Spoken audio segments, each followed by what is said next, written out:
karena dulu tidak ada cita-cita sama sekali menjadi Oh, dulunya mau jadi apa itu? ya biar tahu lah masuk seminar jadi pastor. Oh, dulu cita-citanya jadi Itu pastor, ini tapi kemudian sayang ya. seiring berjalannya waktu ya bahkan pernah bekerja di perusahaan. Oh, dulu setelah kuliah pernah dulu bekerja di Bekerja di perusahaan itu ya, benar. di industri lah ya. Di industri. Tapi lama ini menyenangkan murid ya. Beda ya, karena kita ini bukan hanya sekedar menjadi guru itu kan bukan hanya edukator ya, tapi lebih kepada Menumbuhkan gitu ya, menumbuhkan itu kehidupan.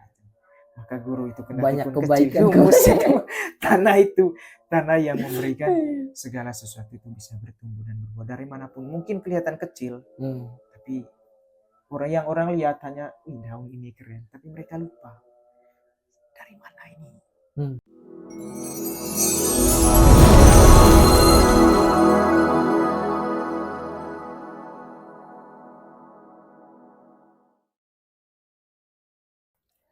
Oke, teman-teman, salam berjumpa lagi bersama saya, bersama Katolik Terkini. Ini masih dalam episode bincang-bincang. Ya. Sebelumnya saya pernah membuat satu konten ya, tentang membahas bagaimana pengalaman dari seorang narasumber itu tentang pengalamannya belajar tentang filsafat. Nah, kali ini saya masih mengundang sebenarnya narasumber yang sama, tetapi saya mau menggali dari pengalamannya sebagai seorang guru. Itu ya. Jadi selamat datang teman Egen. Oke, selamat. Terima kasih Pak Dino untuk undangannya. Ya, saya tentu harus berterima kasih dong ya. Karena teman Egen sudah bersedia mau hadir dalam episode bincang-bincang yang kedua ini. Bincang-bincang Katolik Terkini ya? Ya, Katolik Terkini. Gimana pengalamannya sebagai seorang guru? Oke, pertama-tama memang kemarin saya merasa bersyukur itu ya, dan merasa terberkati hadir di tempat ini. Pengalaman saya sebagai seorang guru itu, pertama-tama guru itu adalah superhero ya. Oh, superhero ya? Superhero. Dan apapun pekerjaan orang itu, semuanya berangkat dari pribadi atau superhero yang sama. Oh ya, peran dari guru lah ya, tidak terlepas dari bagaimana pengaruh seorang guru itu. Tapi sebenarnya gini teman Egen, bagaimana awal mulainya dulu kan setahu saya teman Egen ini menekuni bidang filsafat. Apa yang kemudian teman Egen kemudian tertarik dan mau menjadi guru? Oke, pertama-tama saya berpikir gini, gimana ya, dalam kehidupan ini mungkin mother itu give a birth, tapi teacher give a world. Maksudnya ibu itu ya memberikan dunia. Ya, memberikan dunia itu ya. Dunia kepada anak. Sedangkan guru itu yaitu bagaimana dia menciptakan dan menghidupi apa yang anak itu akan hidupi di dunia ini. Itulah peran guru itu. Maka di situ saya berpikir menjadi guru itu sangat mulia ya, sangat berjasa. Dan saya akan bangga kalau orang tanya apa profesimu, yaitu sebagai guru dengan bangga menyampaikan itu ya. Tapi menjadi guru itu apakah itu adalah cita-cita teman Egen dulu sejak kecil atau bagaimana itu? Apakah kerinduan atau keinginan menjadi guru itu baru muncul setelah kuliah atau memang dari awal sejak kecil saya ingin jadi guru nanti ini? Sebenarnya bertumbuh seiring waktu sih. Oh. Nah, karena dulu tidak ada cita-cita sama sekali menjadi. Oh, dulunya mau jadi apa itu? Ya biar tahu lah masuk seminar jadi pastor. Oh, dulu cita-citanya jadi pastor, tapi sayang ya. Seiring berjalannya waktu ya. Yang paling saya kenang itu ya guru-guru saya mulai dari SD dulu. Oh. SMP, SMA. Dan itu yang orang tua kedua yang kita ingat gitu. Ya sama aja jadi pengajar juga masih kan. Seiring berjalannya waktu lihat kira-kira apa sesuatu yang baik dan menjadi guru itu kan bukan hanya berpikir apa yang saya berikan gitu bagi dunia gitu, bukan hanya bagi diri sendiri dan keluarga ya, apa yang saya berikan bagi dunia. Dari situ mulai berpikir untuk bahkan pernah bekerja di perusahaan. Oh, dulu setelah kuliah pernah dulu bekerja di perusahaan itu ya, di industri lah ya. Di industri. Tapi lama-lama berpikir itu kendati pun saya harus memilih untuk menjadi guru deh. Kira-kira apa pengalaman yang membuat kemudian teman Egen memutuskan saya harus jadi guru nih? Saya berpikir begini, kalau saya tidak bisa mempengaruhi diri saya sendiri, paling tidak saya bisa mendidik satu orang. Kalau tidak bisa mendidik 2, 10, paling tidak bisa mendidik 1 atau 2 orang gitulah. Itu yang membuat apa berartinya hidup saya ke depan gitu. Bagi dunia maupun bagi saya sendiri gitu. Oh, Karena iya, iya. pengalaman saya menjadi guru ya terus menjadi murid gitu. Terus siapa saja Terus, yang saya lihat, saya tetap menjadi murid untuk belajar. oh, Kan proses proses belajar. belajar ya, Meskipun sudah meskipun menjadi sudah guru, menjadi guru, tapi tetap tetap menjadi belajar ya. murid gitu. Kan memang belajar itu Iya, kan belajar seumur hidup, sepanjang hidup benar. kita lah ya. Iya. Pengalaman belajar tentang Belajar. kehidupan gitu ya. Sehingga ya kesimpulan bagaimana perjalanan prosesnya ya karena seiring berjalannya waktu. Mungkin ada pengalaman tertentu yang kemudian teman Egen kan memutuskan, kayaknya saya terpanggil ini untuk menjadi guru. Pengalaman saya sih lebih kepada bagaimana saya bisa pengalaman hidup saya yang paling saya kenang itu ya guru-guru saya mulai dari SD SD, dulu. Oh. SMP, SMA. Dan itu yang orang tua kedua yang kita ingat gitu. Kalau misalnya ngobrol dengan teman-teman pasti kita kayak kronik gitu. Guru ini dulu gitu. Kita nggak tahu ya gimana, yang kita tahu ya pengetahuan yang dia bagikan gitu ke anak murid itu sangat berjasa dan masih membekas juga. Ada beberapa guru yang masih membekas dalam yang sangat saya, berpengaruh sangat sekali ya. berpengaruh ya, sangat berpengaruh dalam kehidupan. Dari situ yang menjadi cikal bakal itu. Kayaknya saya juga harus bisa membagi pengetahuan kepada dunia gitu. Kalau orang lain mungkin membagi uang, ya satu-satunya cara kita ini membagi pengetahuan untuk ada kebahagiaan tersendiri lah menjadi guru itu ya. Karena kita berjumpa dengan anak-anak, berdinamika dengan mereka, hingga hidup itu jadinya berwarna. Benar. Sudah berapa tahun jadi guru sebenarnya? Di Malang dulu sempat ngajar sih, mau masuk 5 tahun. Kuliah dulu di Malang, lalu kemudian sambil mengajar. Kemudian di Jakarta ini sudah 2 tahun lebih lah. Sudah 2 tahun mengajar. Mengajar di mana itu? Saya ngajar di Westin International School sih. Itu lebih ke sekolah internasional dengan berbeda sih modelnya ya. Dan di situ kita bisa pertama-tama pengalaman saya di situ betul-betul jadi mentor gitu ya. Mentor dan motivator gitu. Sehingga saya setiap hari harus belajar lagi bahasa Inggris karena full Inggris. Oh, berarti proses belajar itu harus menggunakan bahasa Inggris semua. Ya memang sekolah internasional lah ya. Iya, harus pokoknya setiap hari ya begitu kita masuk ke pintu sekolah lah. Mau di ruang guru dengan murid kita harus Berarti sudah 2 tahun nih jadi guru. 2 tahun ya. Nah, apa kira-kira pengalaman yang berkesan selama jadi guru 2 tahun itu kan? Pengalaman saya yang berkesan itu selama menjadi guru itu pertama-tama sih awalnya ya, awal mula jadi guru itu biasanya kita memberi kesenangan kepada murid karena masih semangat lah ya. Semangat. Tapi 1 tahun awal saya mau berubah ritme saya. Saya meragukan deh kalau ada murid yang mengatakan guru itu baik gitu. Kenapa saya bilang gitu? Meragukan. Jangan sampai ada sesuatu yang saya biarkan padahal itu tidak baik dalam diri seorang murid gitu. Maksudnya gimana? Misalnya kalau saya sering bilang ke murid-murid, kalau kamu memuji saya menjadi guru yang baik, saya sedikit takut dan saya sedikit ragu dengan diri saya. Mungkin ada sesuatu yang kalian lakukan, saya biarkan saja tersembunyi. Maka dari situ saya mulai keras sudah.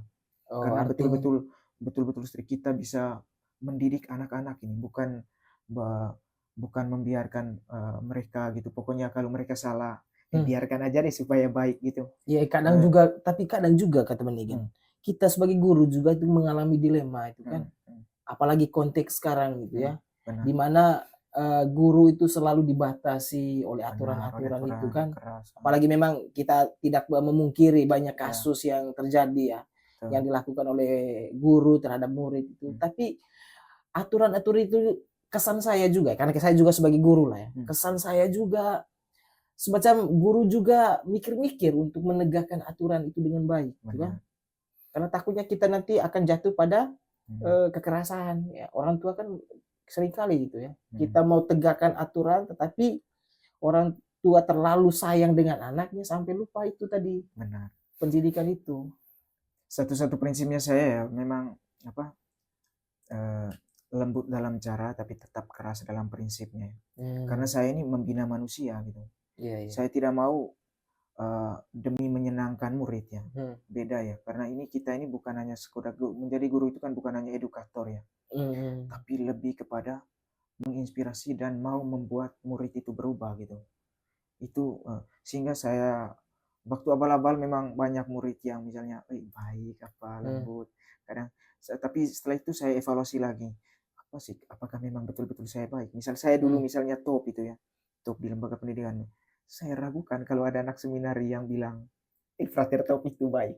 Pasti ada sesuatu yang saya sembunyikan dalam diri mereka supaya mereka menilai saya baik. Tapi ternyata kita kurang tegas dalam hal misalnya ini sudah salah itu. Tapi ketika murid kan senang kalau dengan membiarkan. Artinya membiarkan itu. Tapi lama-lama harus ada evaluasi setiap tahun. Lebih baik saya keras sekarang, biarkan mereka kenang mungkin bukan sekarang, tapi kenang dua setelah mereka tamat, nggak apa-apa deh. Daripada kita memberikan hanya sekedar menjadi educator gitu, hanya memberikan edukasi. Tapi bagaimana cara saya supaya sungguh-sungguh bukan hanya mereka mendapat pendidikan, tapi betul-betul memang saya termasuk orang yang keras ya, mungkin di sekolah. Tapi ya biasanya kalau mereka tamat terima kasih gitu.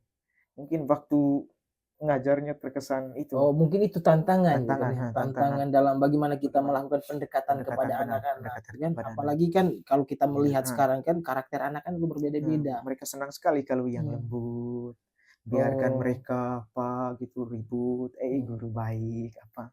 Tapi ya biasanya seiring berjalan waktu kita evaluasi diri juga. Ini kayaknya harus apa yang saya harus berikan ke depan supaya lebih baik untuk mereka maupun untuk saya gitu kan. Untuk dalam dunia pendidikan gitu. Iya, mungkin dilemanya itu tadi ya. Kita mau menegakkan aturan, tapi di satu sisi kita juga kadang memikirkan anak ya. Dalam arti itu tadi sikap pembiaran itu ya. Lalu kemudian sedikit apa kira-kira metode kemudian pendekatan yang dilakukan oleh teman Egen itu dalam proses belajar itu kan? Tadi kan pengalaman teman Egen awalnya itu terkesan membiarkan itu supaya mereka senang gitu ya. Tapi dalam perjalanan itu kemudian dievaluasi. Apa yang kemudian teman Egen pendekatan yang kemudian dilakukan dalam proses pendidikan itu? Pendekatan yang saya lakukan itu pertama-tama saya masuk dengan pintu mereka gitu. Tapi keluar harus dengan cara saya. Pertamanya saya ikut dulu, misalnya apalagi baru masuk. Memahami mereka dulu ya. Baru masuk apalagi murid-murid baru itu yang SMA itu ya. Kita biarkan dulu 1-2 bulan ikut. Tapi terakhirnya pelan-pelan masuk, usahakan anak-anak itu keluar dengan lewat jalan kita gitu. Jangan sampai masuk dengan jalan mereka, keluar juga dengan jalan mereka. Contohnya apa itu? Contohnya gini, maksudnya gini, kita biasanya menuntun mereka itu, misalnya gaya belajar mereka, jangan juga paksakan, memang di dalam dunia pendidikan itu karakter anak kan berbeda-beda gitu. Tapi pertama jangan langsung paksa gitu, apalagi karena kita namanya setiap pribadi berbeda. Misalnya bagaimana kita menumbuhkan agar sungguh-sungguh anak ini nanti berkembang sesuai dengan minat dan bakat. Kalau sekarang kan itu diferensiasi pendidikan itu. Setiap mereka itu punya bakat. Dan usahakan kita sendiri yang menanam benih-benih itu gitu. Dan sehingga pas keluar nanti dengan jalur dunia pendidikan. Bukan lagi dengan keinginan mereka sendiri tadi. Dengan tahu kalau kita juga dulu pernah SMA, pernah sekolah, pasti pengen ya yang bahagia gitu. Berikan free time dong. Itu yang paling saya tantangan itu. Wah, tidak kurang bagus, Sir. Kenapa? Masa yang guru lain aja free time. Masa Sir apa? Itu kan memang mereka pengen dengan jalan mereka. Tapi usahakan kita ya keluarnya harus dengan tetap jalan kita lah. Supaya kita sungguh-sungguh memberikan. Kadang memang saya berpikir terlepas dari kelemahan dan kekurangan saya harus bisa memberi mengabdi lah, dedikasi dalam dunia pendidikan itu sangat penting dalam kehidupan saya gitu. Tapi kecenderungannya juga kan sekarang apalagi di Jakarta itu kan anak-anak itu lebih suka main game gitu. Benar. Itu tantangan kalau saya sendiri itu ya. Cara saya itu justru bagaimana kemudian mengajak mereka itu membangun kesadaran itu kan. Seberapa pentingnya game itu kan. Apa prioritas mereka sekarang? Apakah mereka datang ke sekolah itu untuk sekedar main game? Saya selalu katakan ke mereka gini, kalau kamu ke sekolah hanya sekedar untuk datang main game, lebih baik kamu jangan datang. Itu kan. betul. Sayang dong orang tua sudah berusaha menyekolahkan kamu, menyekolahkan mereka kan. Tapi kalau mereka datang ke sekolah untuk main game itu. Iya, benar. Jadi metode saya itu lebih membangun kesadaran. Kesadaran itu kemudian bertanggung jawab. Misalnya gini, mereka melakukan kesalahan. Pertanyaan, kira-kira apa yang membuat kamu tadi melanggar ini kan? Aturan misalnya. Nah, kamu sudah melanggar ini, berarti kamu harus bertanggung jawab. Benar. Itu salah satu bentuk kedewasaan kamu sebagai pribadi. Itu kalau saya. Memang terkesan gini sih, banyak itu tadi kecenderungannya anak kan maunya ikut keinginan mereka. Usia juga kan, usia mereka kan. Itu tantangannya. Kalau dari saya di sekolah saya, apalagi latar belakang anak-anak itu kan beragam-agam. Ada yang datang dari keluarga yang broken home, ada yang keluarganya baik, itu tantangannya. Ada juga yang kebutuhan khusus, sulit. Apalagi sekarang itu misalnya penerapan kurikulum kurikulum merdeka itu kan harus proses belajar itu kan harus memerdekakan anak. Iya, benar. Bagaimana tanggapan teman Egen itu? Proses pendidikan yang memerdekakan anak. Kan jatuhnya tadi kan seperti yang di-sharing oleh teman Egen tadi.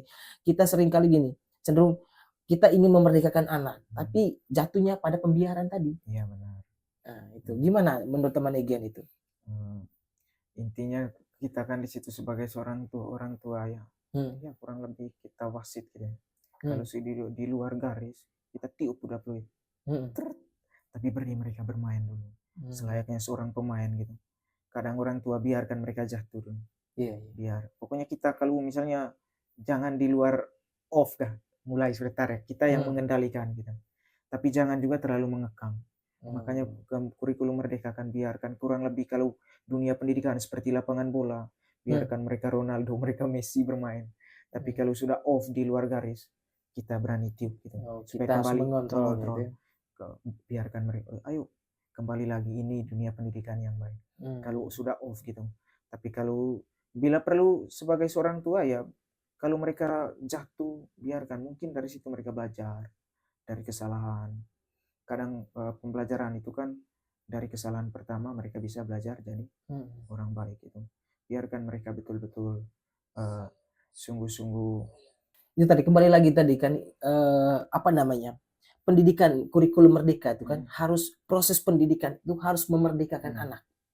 Tapi kadang juga kita jatuh pada pembiaran tadi itu. Kita ingin supaya anak-anak itu senang bersukacita dalam proses pendidikan itu kan, baik di kelas maupun di luar kelas. Benar. Tapi kecenderungan anak kan misalnya tadi mereka sukanya main game. Benar. Mereka jatuh ingin supaya guru-guru tadi memberikan waktu yang kosong tadi free time tadi itu kan. Selalu itu yang membuat mereka senang.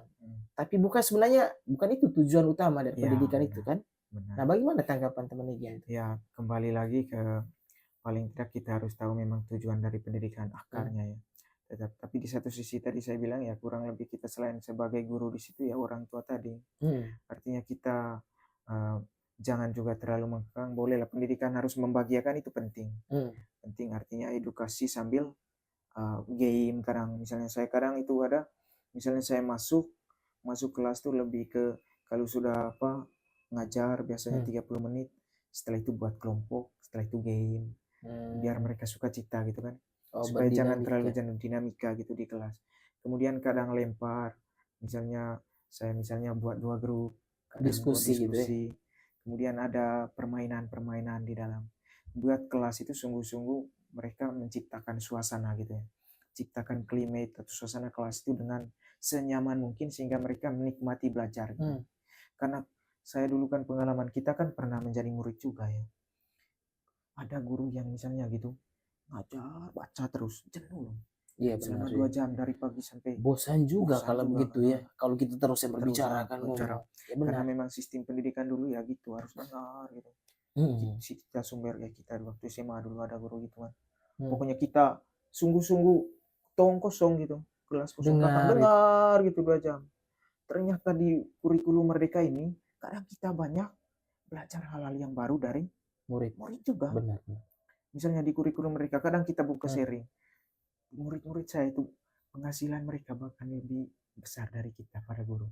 Ada satu anak mereka jual konten kreator. Bukan, iya konten kreator, ada yang jual online gitu. Mereka buat toko online. Kreatif. Dia bilang saya bisa penghasilan 1 bulan sampai 12-13 juta. Ada satu anak. Saya bilang sharing sambil itu kita membuka selain belajar di kelas ciptakan climate itu tadi, pertama-tama di kelas itu kan ciptakan ruang senyaman mungkin bagi anak untuk belajar. Iya, benar.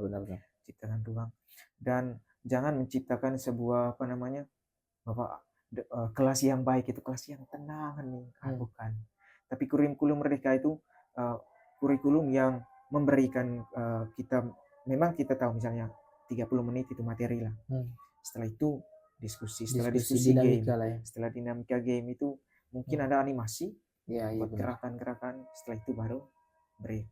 Pokoknya mereka pulang itu ya paling tidak ada kesan bahwa memang kelas itu sungguh-sungguh, karena kalau sudah suasana kelas itu tegang, membosankan sekali. Kalau saya sih di dalam kelas itu kan prinsip saya itu proses belajar itu dari mereka dan untuk mereka. Itu benar. Kalau saya artinya membangun suasana itu, melemparkan sebuah isu dulu kan kepada mereka, bagaimana tanggapan mereka, mengajak mereka untuk berdiskusi dan berpikir. Kalau saya begitu. Ya, kemudian memang ada tadi bahan kita menyampaikan. Nah, di situ kan kadang saya berperan itu sebagai teman mereka, bercanda dengan mereka, tetapi ada waktu tertentu saya berperan sebagai guru gitu ya. Mana kita menempatkan diri lah, mengajak mereka tahu juga batasannya gitu. Kalau saya begitu. Setuju sih dengan cara-cara yang baru juga bagus. Tapi bagaimana pengalaman setelah menjadi guru 2 tahun lalu kemudian melihat kembali ya proses pendidikan dulu kan. Benar. Di waktu kita masih SD atau waktu kita masih menjadi murid lah. Ya. Apakah ada perbedaan menurut teman Egen itu? Atau ada hal yang baru yang kemudian dulu itu kayaknya salah deh dalam proses pendidikan ini. Yang sekarang itu seperti apa? Sebenarnya karena perkembangan pendidikan itu kan seiring berjalanan waktu, tidak ada yang salah dengan sejarah ya. Paling kita bisa belajar. Semuanya memang punya kelebihan dan punya kekurangan. Misalnya cenderung membandingkan kalau kami dulu, misalnya guru-guru dulu, semua murid siapa yang tidak takut guru dulu? Lihat bayangan guru saja. Iya, takut sekali dulu. Sekali. Tapi kan itu terkesan bahwa pendidikan itu seperti pendidikan militer gitu. Iya, benar. Kayak kalau guru ke rumah aja dulu, kayak orang tua pasti selalu itu mengancamnya itu, nanti saya laporkan ke gurumu ya. Kayak militer gitu. Iya, benar. Tapi lama-lama ya kita, tapi seiring berjalan memang pendidikannya seiring berjalan waktu mungkin ada refleksi, setelah itu evaluasi penerapan lagi. Tapi semuanya punya kelebihan dan kekurangannya. Dan tapi sekarang saya lihat lebih kepada itu tadi, artinya soal keterbukaan, dan sehingga kita tahu beri anak-anak itu kebebasan. Disitulah kita bisa menilai, oh ini anak ini nanti akan menjadi seperti apa. Pendidikan sekarang itu pendidikan berbasis kebebasan rohnya itu. Iya, saya juga kadang begitu ya, lihat gini, oh anak ini punya kemampuan gitu ya. Lihat aja maksudnya dari cara ngomongnya, dari cara kita menanggapi kita ketika kita memberikan materi. Iya itu ya. Lalu kemudian ini dari pengalaman Egen tadi kan setelah dulu kita mengalami jadi murid, sekarang jadi guru ya. Apa yang membedakan situasi itu? Dulu kan di kampung dulu ya, di daerah daratan Flores lah, belum seperti sekarang dalam menggunakan teknologi.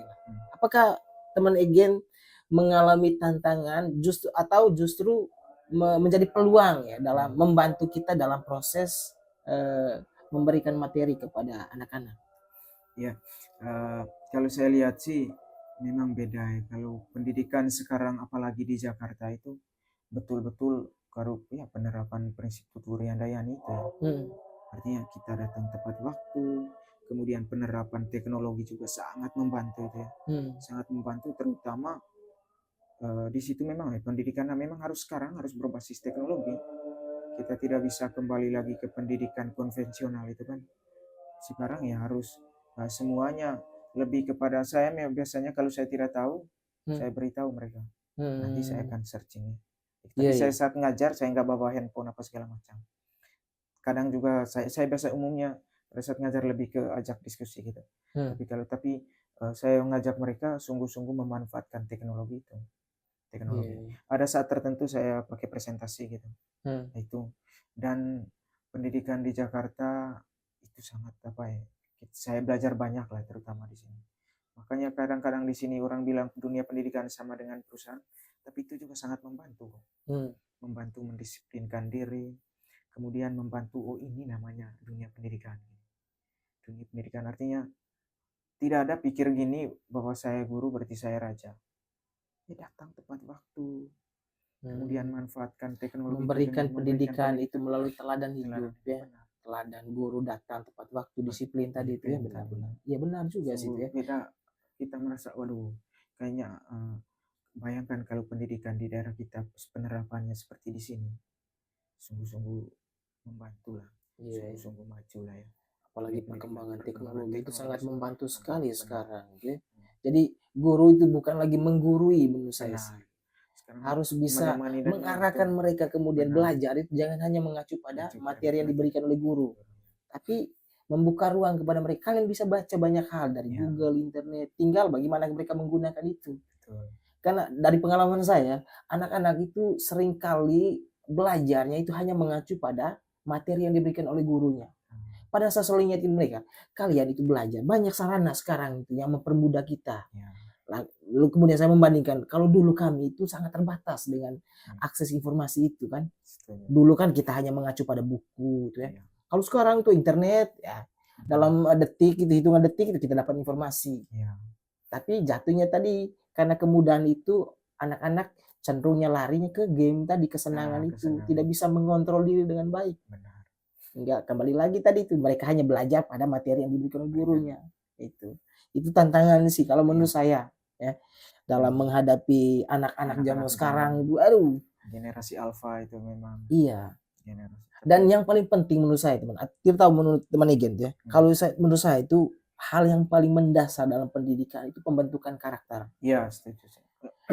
Karena belajar itu kan kita bisa belajar dimanapun, tapi pembentukan karakter itu bagaimana mereka punya soft skill, soal bagaimana menghargai orang lain, bagaimana kemudian mereka menjadi teman yang baik, itu sangat berkesinambungan di rumah, di sekolah, dan juga dalam relasi mereka dengan teman-teman. Kalau di sekolah tempat saya itu, saya selalu membangunkan mereka kesadaran itu tadi, bahwa kalian pada akhirnya nanti harus bisa berani mengambil keputusan, membuat keputusan-keputusan kecil dalam sehari-hari lah. Mulai dari bangun, bagaimana mereka kita, kalau saya itu sebagai guru agama kan menyadarkan mereka bagaimana Tuhan itu berperan dalam hidup mereka. Kalau temennya gimana? Pengalaman saya sih, saya lebih kepada kurang lebih sama ya. Saya lebih kepada saya bilang sekarang dunia tidak hitung banyak sekali yang cerdas, tapi hanya sedikit orang yang beretika. Iya benar. Bermoral. Karena orang itu akan diterima kalau punya etikanya bagus. Kedua baru pendidikan. Maka ya aku setuju sekali sih kalau bangun pertama itu ya pendidikan karakter. Iya benar. Itu memang tantangan di tengah. Maka saya sering sekarang kan generasi strawberry itu kan anak-anak sekarang kan itu. Kalau bukan generasi strawberry ya memang sekarang ya generasi strawberry itu generasi yang mudah pecah rentan. Strawberry itu rapuh gitu. Cepat menyerah. Bahkan makanan saja harus dibawa orang tua. Baju saja, ini tolong bawa baju ini dong. Itu kan generasi strawberry itu. Maka bagaimana kita mendidik generasi ini untuk punya etika dan punya karakter itu? Sekarang tantangannya memang itu. Bahkan sulit untuk mengambil keputusan sendiri. Benar. Buku saja diatur oleh orang tua. Kira-kira pelajaran apa besok? Sudah SMA loh. Iya, tidak bisa membuat keputusan. Tapi bagaimana pendidikan itu menghadapi generasi strawberry ini? Generasi yang rentan. Generasi yang rentan. Dan juga peluang lah ya, bagaimana kita kemudian mengajak mereka itu ya, untuk memiliki kesadaran itu. Dan generasi yang dididik dalam teologi salib itu kayaknya sekarang kurang berlaku lah. Maksudnya gimana? Pendidikan. Maksudnya ya sudah terbiasa dengan itu. Bahwa hidup itu pleasure itu ya.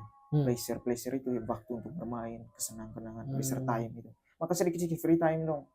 Orang itu sehingga orang kita mengajak mereka untuk bahwa untuk mencapai puncak itu harus melewati dulu, kalau seperti naik gunung itu harus haus dulu, kadang berhenti, untuk mencapai puncak. Oh, indah sekali dunia itu. Karena menghadapi generasi itu tadi, generasi yang sudah terbiasa dengan kenyamanan dan kebaikan gitu, maka sedikit saja memberi tekanan. terjal tekanan itu.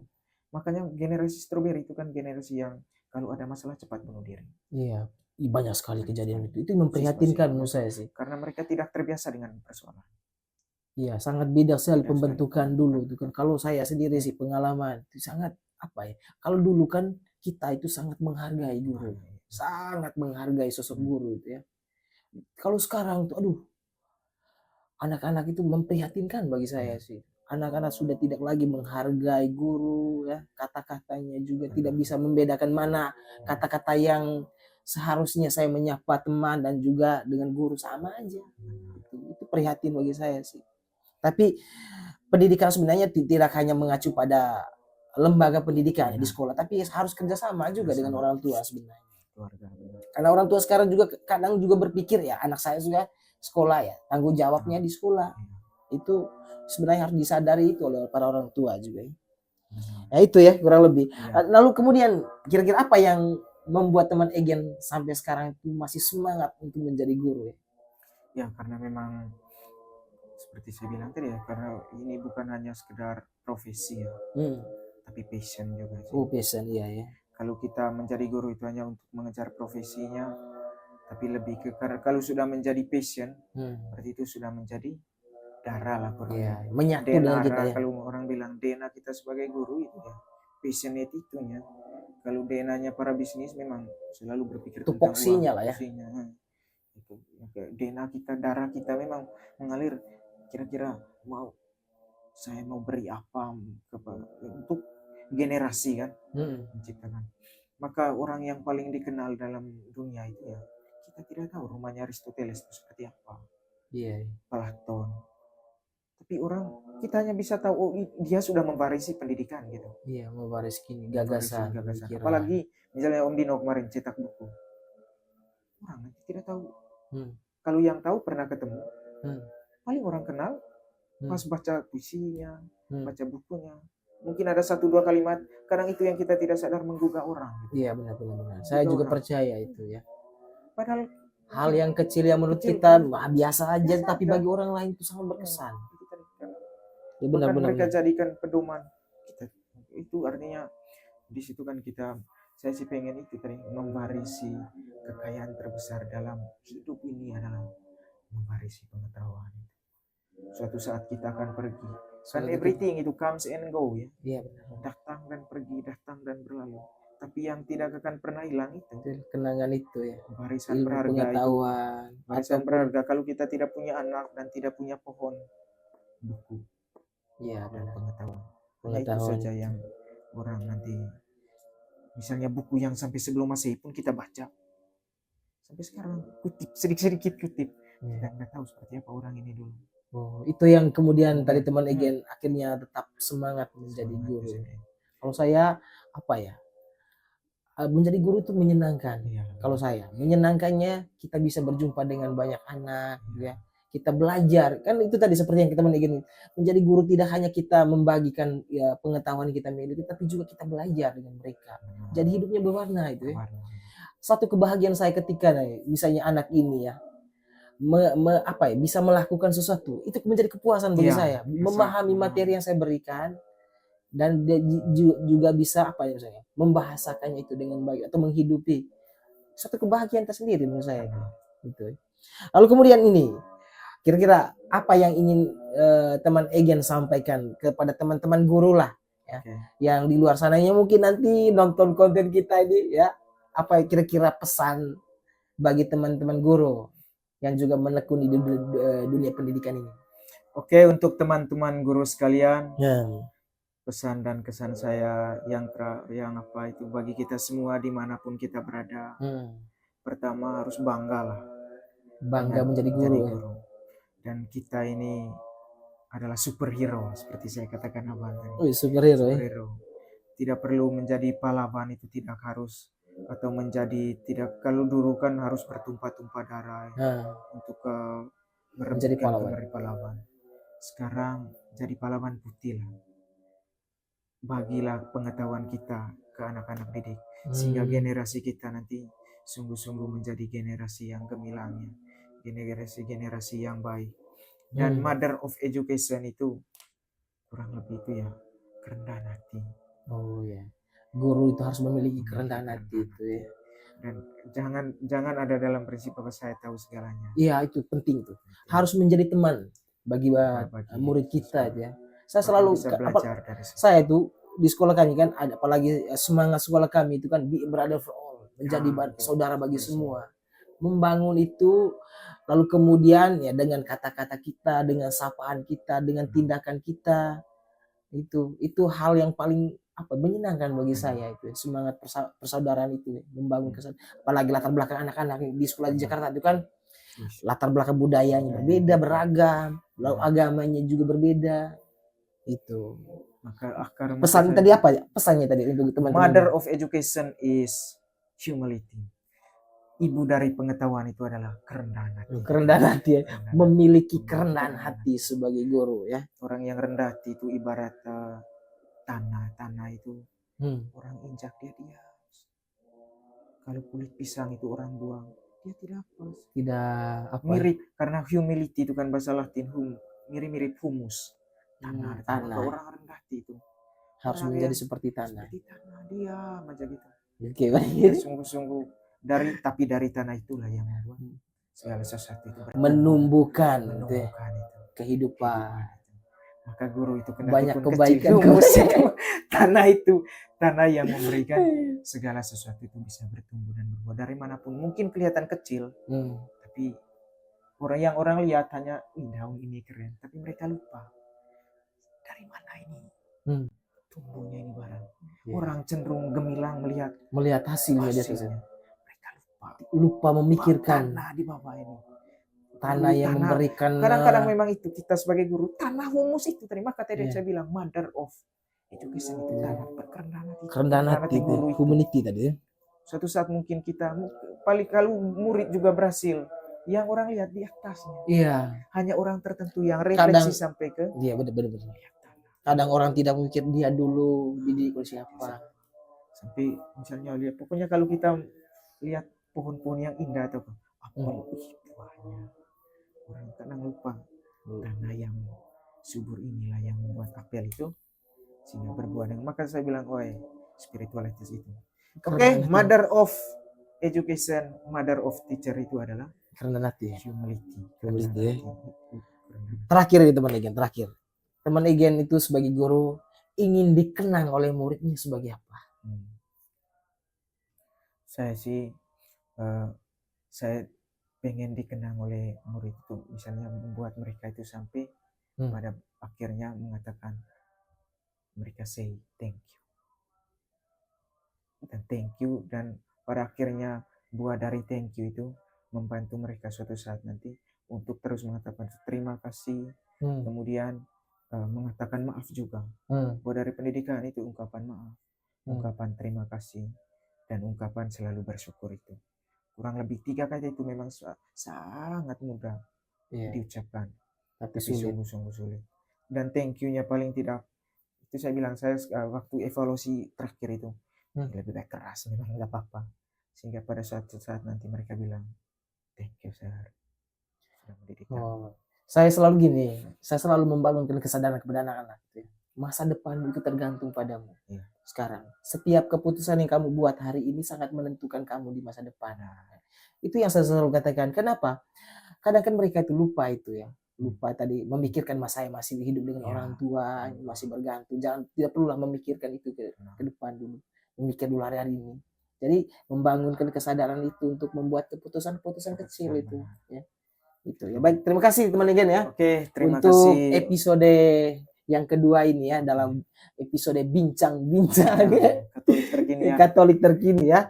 Jangan lupa teman-teman yang mungkin mampir di konten ini untuk like, komen, dan subscribe. Mungkin juga teman-teman punya usulan ya untuk membuat kira-kira tema konten berikutnya apa. Nanti teman-teman bisa tulis ya di kolom komentar. Terakhir teman Egen apa? Pantun. Pada akhirnya saya mengatakan burung cendrawasih, burung irian jaya. cukup sekian dan Terima terima kasih. kasih. Jangan Terima lupa kasih. subscribe. Terima kasih. Terima kasih. Sampai jumpa lagi di Sampai jumpa konten di berikutnya. konten berikutnya.